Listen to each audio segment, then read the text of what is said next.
Okay, we are live. Good evening, viewers, wherever you are joining us from. Greet you. And this evening we have time with Dr. Emmanuel, and basically it's a mentorship program for people who want to study abroad with scholarship. If you have interest to study abroad, and today is our third episode. The last time he took us, what is the first thing you need to do? Talking about getting your passport ready and other English proficiency you need to write and other things. Um, the second one we spoke about the documents you need during the application itself, and he spoke about a lot. In fact, if you have not watched the previous videos, you have to do so. Today is our 10th episode, and he is going to tell us more about how to write a CV, during the application. And we'll be looking at more of these at different aspects. Doctor will take us through all these things. Wherever you are joining us from, let us know that you have joined. Send us hi, ask questions, things that you don't understand. At the appropriate time, we will address all your questions for you. Thank you wherever you are joining us from. We appreciate you being part of this program. Good evening, Dr. Emmanuel. Good evening, Veronica. Thank you very much. I'm glad today we are here again, and you are going to guide people who actually want to study abroad with scholarship. Thank you so much. Yes. So could we start? The first thing is that what is CV? Okay. Maybe, yes, All right. let's start. Okay. So thank you so much for the question. But before I talk, I would like to thank your cherished listeners and watchers once again for joining in. It's always such a thrilling moment when I come here to share the little I have with you and then to hear the responses from people. So thank you so much. Now, so you asked what a CV is, and actually, it is an acronym. The word CV is an acronym. The C stands for curriculum, and the V stands for vitae. So it means curriculum vitae. And this is actually a document that is used when applying for jobs. And what it is it allows you to summarize your educational background, your skills and experience that enable you to, successfully sell your abilities to potential employers. Or even when you are applying for a scholarship, it is the CV that you use to summarize your educational background, your skills, your experiences, and that will potentially sell you to the people that are giving the scholarship. So alongside your CV, employers will always sometimes ask for a cover letter, and that is what we will look at maybe in the next episode. But basically, this is what a CV is. And in some jurisdictions, you may hear of another terminology we call resume. And for instance, in America and in Canada, you may hear of resume. And the resume is actually a more abstract form of the CV. And this is actually so much related to only your experiences or your work experience.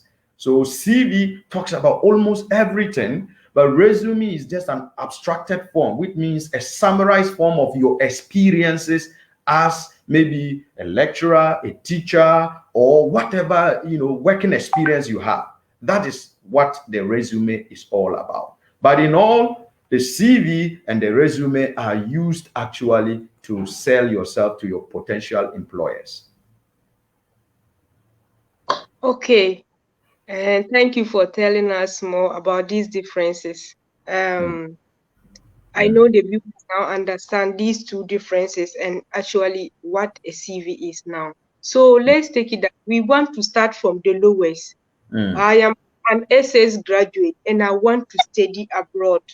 Mm. Straight from SS, how am I going to write my CV? All right. So thank you so much again.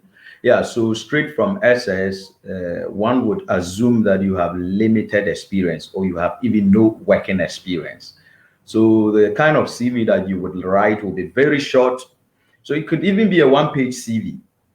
And one thing we have to know is that when writing CV, you try to make it so short, it shouldn't be so detailed.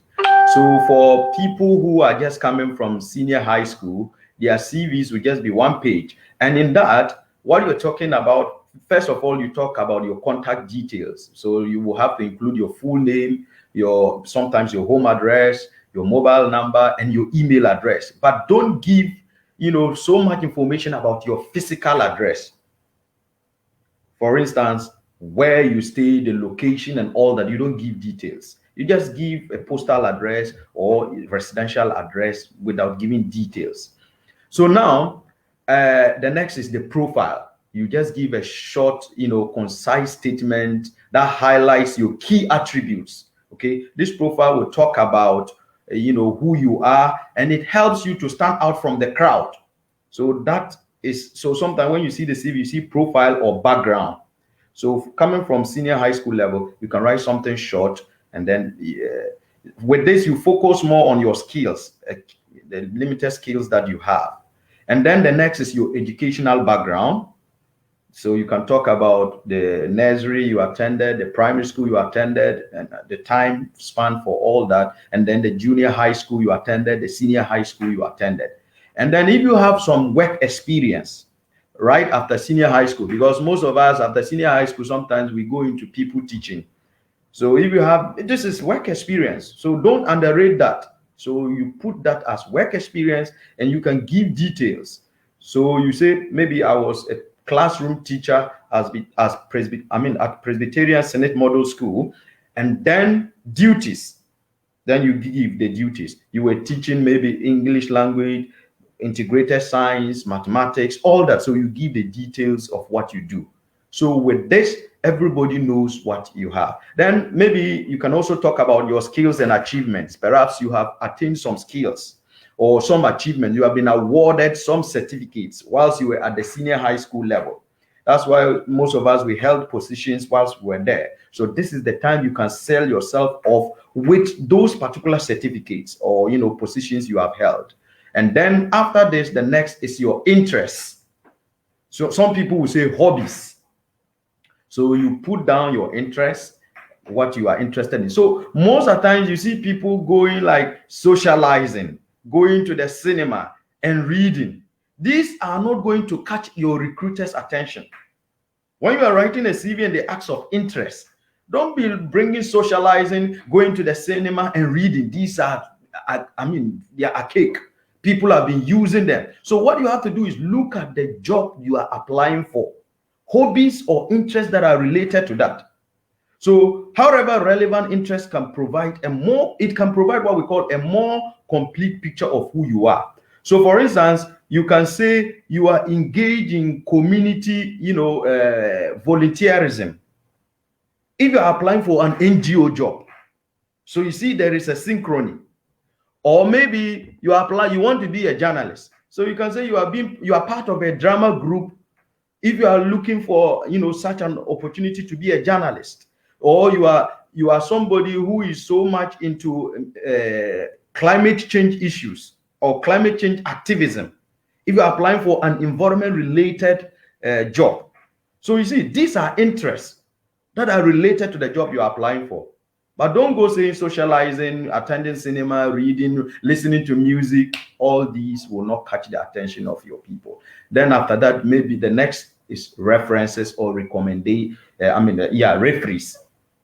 So you can tell them, okay, here you don't need to provide names of the referees. You can say you will provide them upon request. But sometimes if you want, you can provide the details.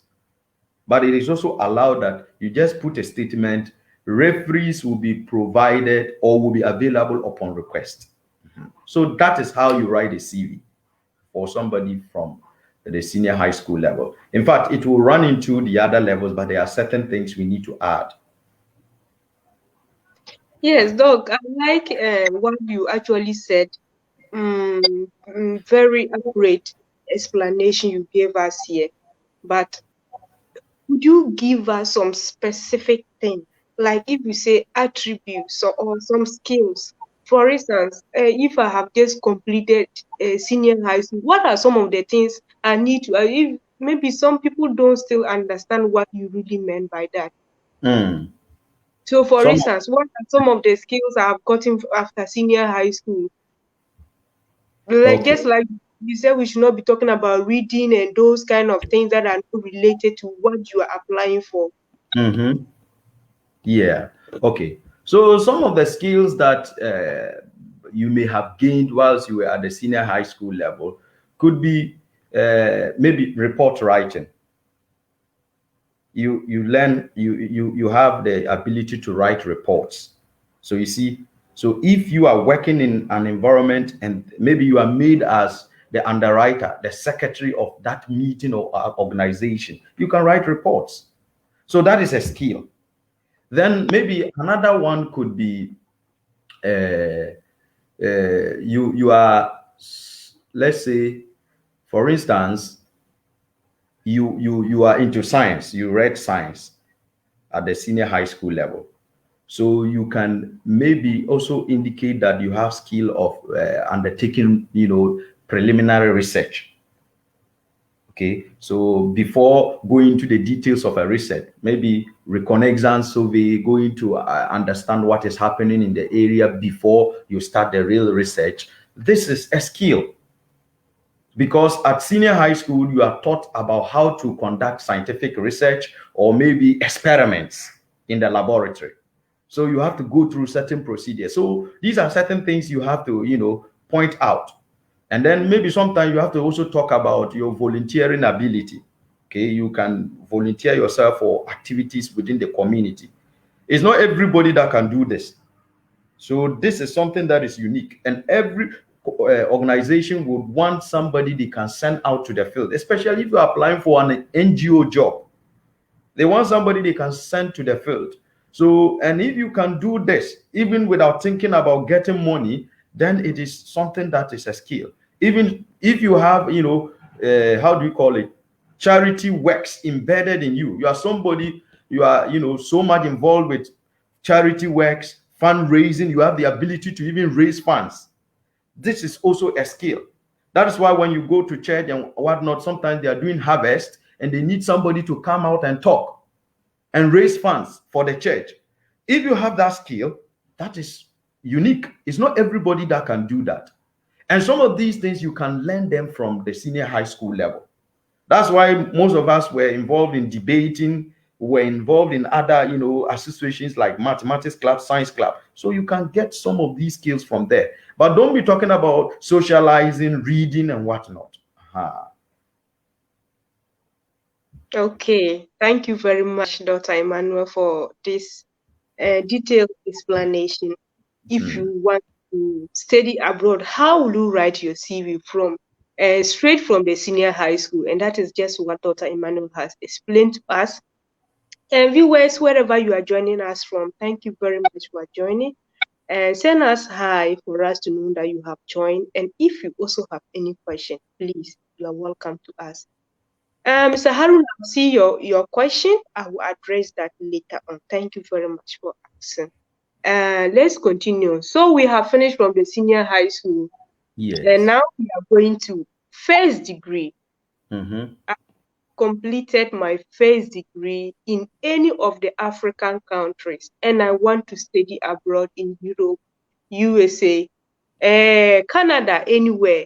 How do I write my CV? What is the differences between senior high school and then if you are from the you have completed your first degree, how will you write your CV? Okay, so basically that is almost the same like the one from the senior high school level, just that at that level you start giving details.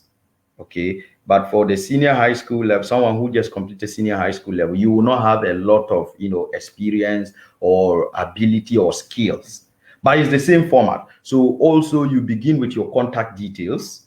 So usually there will be a title for the CV. One thing I must tell you is, let's stop using the title curriculum vitae or CV. We know it's already a CV, so just put your name. So what you have to write is, my name is Emmanuel Danoba Sunkare. Then down, you give your contact details. Maybe my address is University of Mines and Technology, Takwa, Ghana. That's all. I don't need to give full details. Don't need to give your date of birth. That is an error. I see people in their CVs, they put their actual date of birth. Whether they are male or female, it is irrelevant. Yes. So you just give your name, then your contact details. So sometimes you can give your phone number, you can give your email address so that you could be contacted. Then after that, the next is the profile again. And the profile, as I told you, is basically about who you are, where you are selling yourself. So a good CV profile focuses on the sector you are applying to. Assuming you are applying to the environment sector for a job in the environment sector, your profile should be talking about skills you have in the environment sector. So, and it should not be things that you have already mentioned in your cover letter. Okay, so your profile should be job specific, and keep CV personal statements short and snappy. You don't have to let them be too long. If you want to write a profile, it shouldn't be very long. Maximum 100 words. It's a perfect length for profile. So after the profile, the next is your education. But now, these days, we are told, because you may have had a lot of experiences, you push your education to the bottom of your CV. Because we already know that you've gone to the university. Yes, you have a certificate. So what do you have apart from the certificate? So you have to dwell more on your skills. So right from your profile, what you have to be talking about is your skills and achievements. So you list down your skills. This is where you talk about the foreign languages you can speak, and then the IT packages you can competently use. For instance, you can use CorelDRAW, you can use maybe Python and all those things. You have programming language skills. This is where you have to talk about all of them. So the key skills that you list should be relevant to the job. They should be related to the job. So we shouldn't have what we call a general CV. We should have specific CVs or job specific CVs. Me, I have a general CV, but with a general CV, I edit for specific jobs. So that is what we should all have.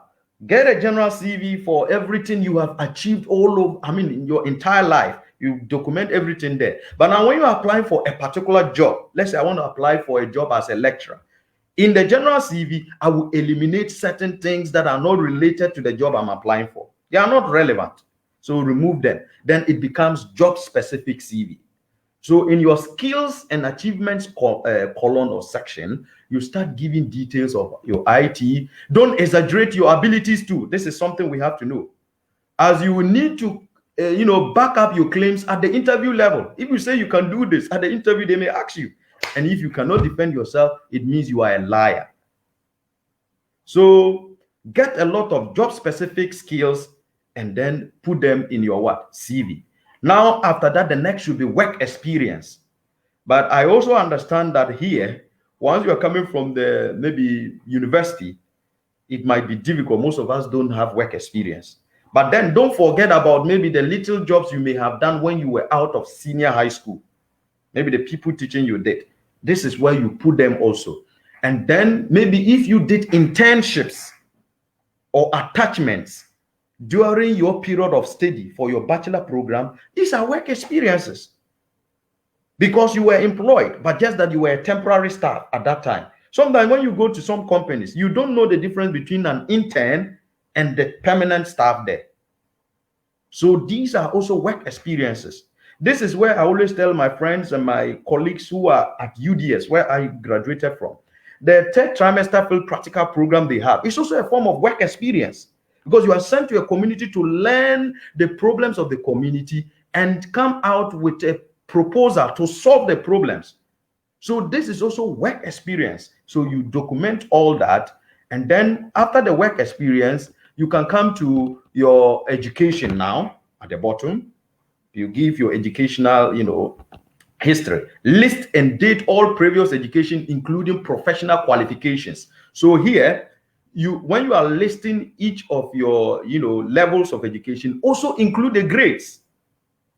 You had second class upper, master, put it there. This is where you sell yourself well. But just don't say you have a Bachelor of Science in Geological Engineering. No, I had BSc or Bachelor of Science Geological Engineering into brackets second class upper division, or first class, or second class lower. You put it there. You are selling yourself. And even you can put your GPA, the exact GPA you got, your cumulative grade point average, or your cumulative weighted average, that is the CWA.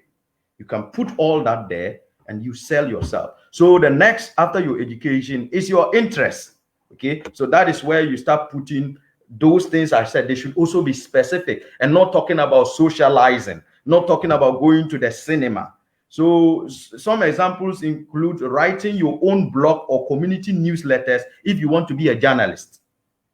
So for instance, some of these things you are doing, you see what you are doing. It is more like the work of a journalist. Assuming you are applying for a job as a journalist, you can put this in your CV. Then another one could be, like I said, if you are involved in climate change activism and you are applying for an environmental job, put that there. If you don't have any relevant hobbies or interests, leave this section out.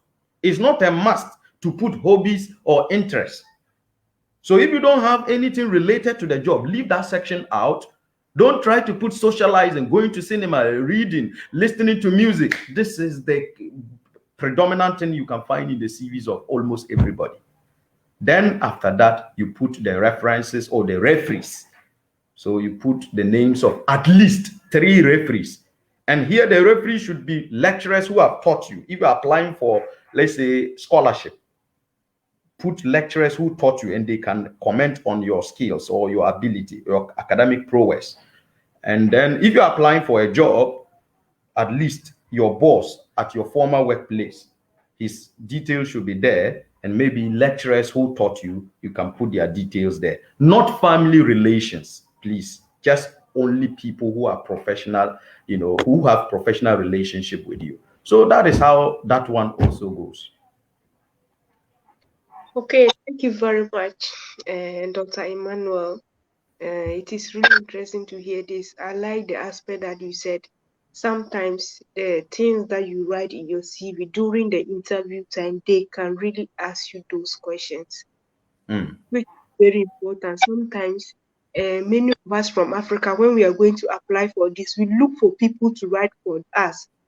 And now when it's time for interview, we don't go through to see what is being written in the CV, what is being written in this. That is why you take part in these things. Definitely they will ask you during the interview time. If you look for someone to help you and you don't go through it yourself, then you find yourself in a very big situation that you will not be able to answer the questions that you kept in your CV when the people are asking you about these things. So it's a very important question that you are reminding us about. Thank you very much. And the last one we'll talk about, I think what you said covered somebody who is also going, maybe we will talk about more like someone that have completed a master's degree, and you are coming to do maybe something like a PhD or research related program in abroad. How do you differentiate that from the first degree student? How would you write these two? Yes. So for you, such a person, your CV will be detailed. We should expect that your CV will have, lots of pages than the one who just completed from the university with his first degree, because I expect that you would have had some, work experience. So over there, it follows the same format, but you dwell more on your skills. So like I told you from the, how do you call it, the details, your contact details, first your name. You don't say curriculum vitae or CV, then you bring your name. No, we are already writing CV as I told you. So you put your name, then your address, your telephone number, your email, then you come to your profile. Here again, give profile that is related to the job you are applying for. Okay, even if you are somebody who is, versatile, you have interest in other areas, but the job you are applying for is just one area. So let your CV or your profile in the CV be tailored towards that. Then after that, you come to again your skills and competency in softwares. You update us, give us detailed skills, proficiency levels in the use of softwares. So maybe if you are proficient in the use of Aquachem, you are proficient in the use of Corel Draw, may give all those, maybe advanced level, intermediate level, you have to give all that. And then even language skills, you have to add all that. If you have skills in French, add that. If it is intermediate, advanced level, add all that. And then the next is you come to work experience. Here you have to detail the work experience, exactly the roles you played. For instance, if you said you were, let's say, training coordinator at the University of Mines and Technology, what kind of activities were you involved in? So you can put the role as training coordinator, then under that you say duties, then you put points down, what you did for each role. So you see, now you are beginning to give details, and that is making it different from the bachelor person, because the bachelor person may have not done a lot, but you are giving details of what you have done. And then if you have done a lot of research works, because you may be applying for scholarship, it is in the work experience that you can detail some of these. And then after work experience, then you can talk about maybe, okay, here you can create a column on research. Then under the research, you talk about thesis you have written, bachelor thesis, master's thesis, and even if it is PhD, you add that. And then you can have a column on published works. So you see, it's running from research. You talked about your thesis, now you're coming to published works. Then if you have publications in journals, you list them down, all the publications that you have had over the years. Then the next one could be projects you have involved yourself in. Then you list the projects and you roll in the projects. And then you come down, the next you talk about your how do you call it, your interest now. So you are about ending. Again, I said remove socializing, going to cinema, talk about job specific interests. And then you come to the referees column again. You can provide at least 3 referees. And if you are applying for scholarship, use academic referees, people who are lecturers and they have taught you, not people who have not taught you, but because they are lecturers, you want them to give you reference letter. No, it is an error. Go for reference letters or put people who have taught you before in your, how do you call it, your CV. So basically that is how it goes. But there is a format for all these. Maybe if you give me the latitude, there is a format for writing the CV. Having looked at the various sections, but how do you format your CV? So the first is you must avoid titling the document curriculum vitae, as I said. It's a waste of space. Instead, let your name serve as the title. I told you this before. Now the section headings, let's say profile, skills, work experience, they are a good way to break up your CV. So ensure they stand out by making them larger. So they should have large font sizes. They should have large font sizes. Like a size of 14 or 16 is okay. But then the main text can be a size of 12. That is okay. No, avoid fonts such as Comic Sans. You know, those fonts that are looking like you are doing calligraphy or whatever. Use, official fonts like Calibri, Times New Roman, or Arial. These 3, you can choose any of them. That is the best. And use a font size between 10 and 12 for the main text within the CV, but the headings you can use 14 or 16. And you must ensure that all the fonts and font sizes are consistent throughout.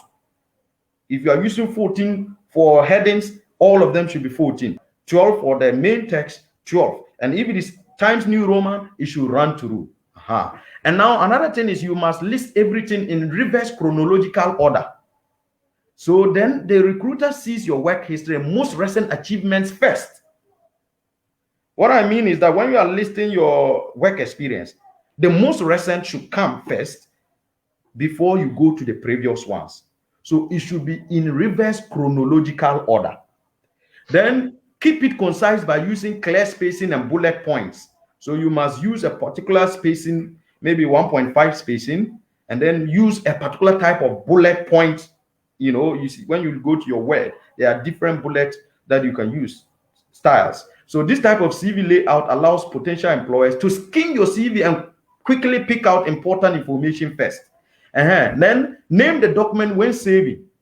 When you want to save the CV, you have to name it. So sometimes Some people just write a thing and save it anyhow and then upload to the system when they're applying for a job or a scholarship. But the naming is wrong. And that alone can disqualify you. So what you do is that don't just save as document one or document or doc, DOC. Make sure the title of the document is professional. You get it? And it identifies you. So how do you save it? A typical example is Emmanuel Danoba Sonkare CV. So that means it's CV of Emmanuel Danoba Sonkare. Sometimes instead of using dash, you can use underscore CV. Underscore, it is a bit down, but it's also a dash. So unless the job advert states differently, for example, it may ask you to provide your CV and cover letter as a Word document. Save the CV as a PDF file extension. So all the time when you write your CV, save it as PDF, and then you can send it out. But if they specifically say they want the Word document file, then save it as Microsoft Word file. Okay, here. And then if you are posting your CV, print it on white A4 paper. Only print on one side and don't fold your CV. Never fold it.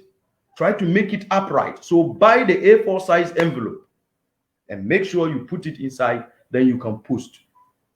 You don't want anything to be, removed from your CV or not being read well. So these are some of the things. And now when you are applying for jobs online, they use a software we call ATS.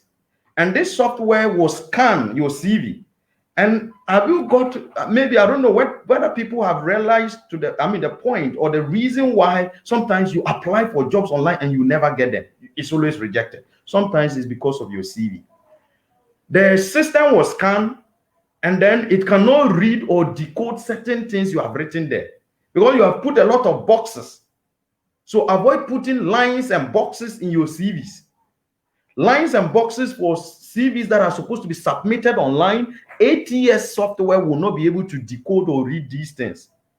So just put only the heading and come down, write whatever you want to write. You can put in bullets, but don't be putting lines or underlining. Okay, one line is okay, but if you make it like a box and then you fill with a color, a particular color. I see some colored CVs.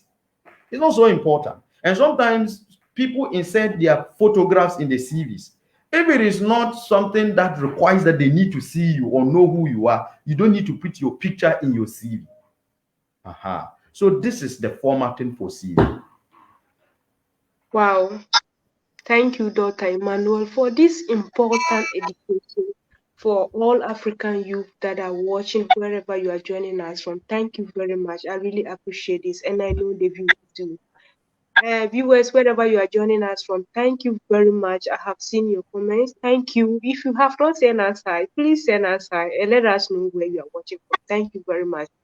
Now, Dr. Tunskar, somebody asked a question, and I want us to quickly address that question. And he asks, can you study abroad with first degree? Like if you have done distant education, can you use that to study abroad? Yes, it's very possible. Once it is a bachelor degree, Bachelor of Arts, Bachelor of Science, and then the requirement for the masters you are going for is that you must have a Bachelor of Science, Bachelor of Arts, and they don't state that it should be something in the classroom or it should be something online or whatever. Once they have not stated that, you can apply, except it is clearly indicated that sandwich programs or online programs are not accepted.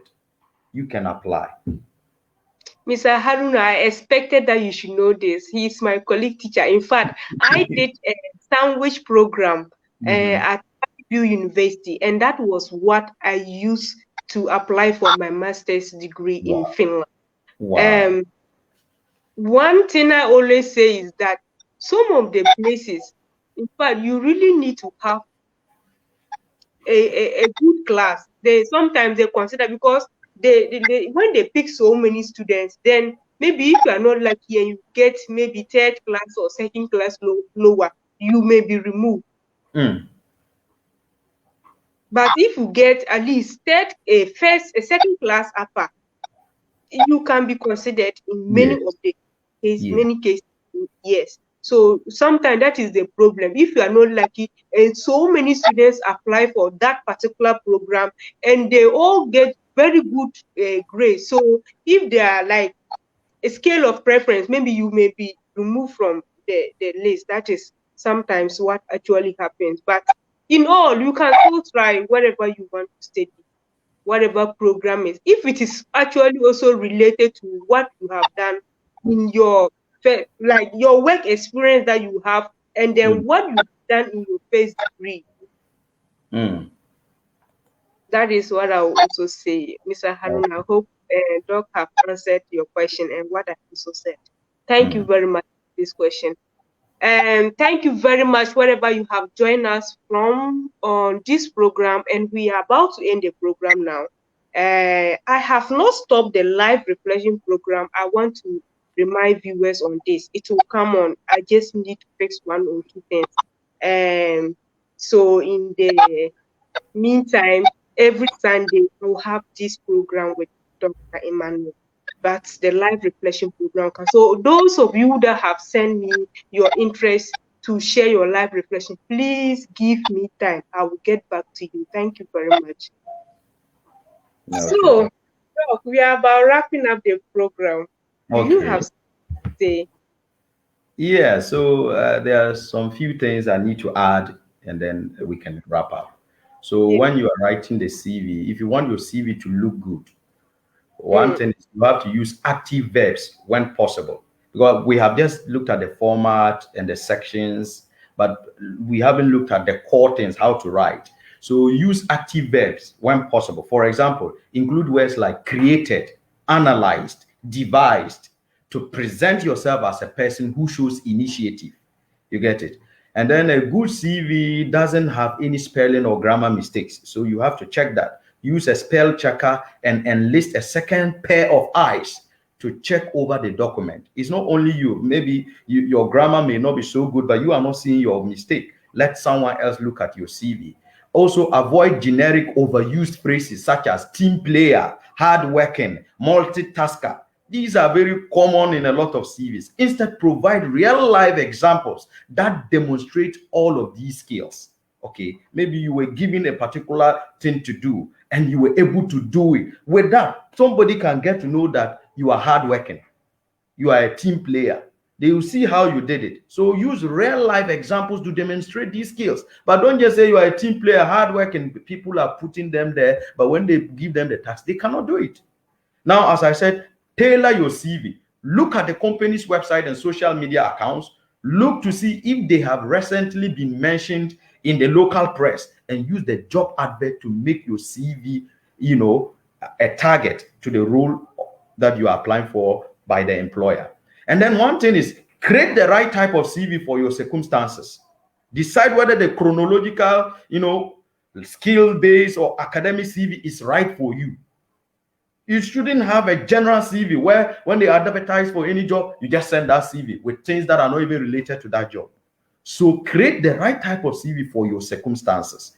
And then another thing is make sure your email address sounds professional. This is very important. You will see people with emails that are showing their nicknames, not their own names. And you are applying for a job for me to employ you.